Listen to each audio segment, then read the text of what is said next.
we need to write these mixed numbers as decimals. First, we have 1 and 2 tenths. That's 1.2 because the digit before the decimal point is the ones digit, so tells us how many wholes we have, and the digit after the decimal point is the tenths digit, and we have 2 tenths. Now, 1 and 2 hundredths is written as 1.02. That's because the second digit after the decimal point is the hundredths digit, and we have 2 hundredths. That means we need a 0 in our tenths to make it clear that we're writing the 2 in the hundredths place value column. Now, 1 and 2 thousandths is 1.002. That's because the third digit after the decimal point is the thousandths digit, and we need to show that we have 2 thousandths, so we need zeros in our tenths and hundredths. Notice the denominator of 10 tells us that there will be one digit after the decimal point because the first decimal place value is the tenths. The denominator of 100 tells us that there will be 2 digits because the second decimal place value is the hundredths. And when we have a denominator of 1,000, we need 3 digits after the decimal point because the third decimal place value is the thousandths. So now we have 4 and 32 hundredths. The denominator of 100 tells us that we can only use 2 digits after the decimal point. So that's 4.32. The 3 gets pushed over into the tenths because the denominator of 1,000 tells us that we can't go beyond the thousandths place value, so we can only have 2 digits after the decimal point. Now, 5 and 32 thousandths. The denominator of 1,000 tells us that this time we can only have 3 digits after the decimal point.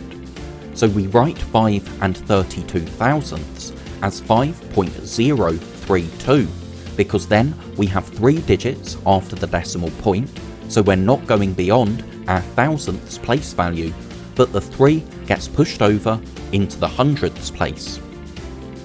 Finally, we have 6 and 321 thousandths. That's 6.321. The denominator of 1,000 tells us that we can't go beyond the thousandths place value, so we can only have 3 digits after the decimal point. That means the 2 gets pushed over into the hundredths, and the 3 gets pushed all the way over into the tenths. So notice, when the denominator is 10, that's 1 0, so when we write the number, we have 1 digit after the decimal point. When we have a denominator of 100, that's 2 zeros, so we have 2 digits after the decimal point. And when we have a denominator of 1,000, that's 3 zeros, so we have 3 digits after the decimal point. Now let's take a closer look at these last 2 questions. We had 5 and 32 thousandths. That's 5.032. If we break down this number into its place values, we have 5 wholes, no tenths, 3 hundredths, and 2 thousandths. So how does that give us 5 and 32 thousandths? Well, the 5 stays the same, but 3 hundredths is equivalent to 30 thousandths. That's because we use multiplication to find equivalent fractions. 100 times 10 is 1,000, and what we do to the denominator, we do to the numerator as well, and 3 times 10 is 30. So we can add the 2 thousandths to that, so our whole number stays the same. We have a common denominator of 1,000, so that stays the same in our mixed number, and 30 plus 2 is 32. So that's why 5 and 32 thousandths is equal to 5.032. It's because 30 thousandths is the same as 3 hundredths. Then we had 6 and 321 thousandths, and that was equal to 6.321. If we break down this number by its place values, we have 6 ones, 3 tenths, 2 hundredths, and 1 thousandth. The 6 can stay the same, But instead of 3/10, we can write 300 thousandths, because 10 times 100 is 1,000, and if we do the same to the numerator, 3 times 100 is 300. Then, instead of adding 2 hundredths, we can add 20 thousandths.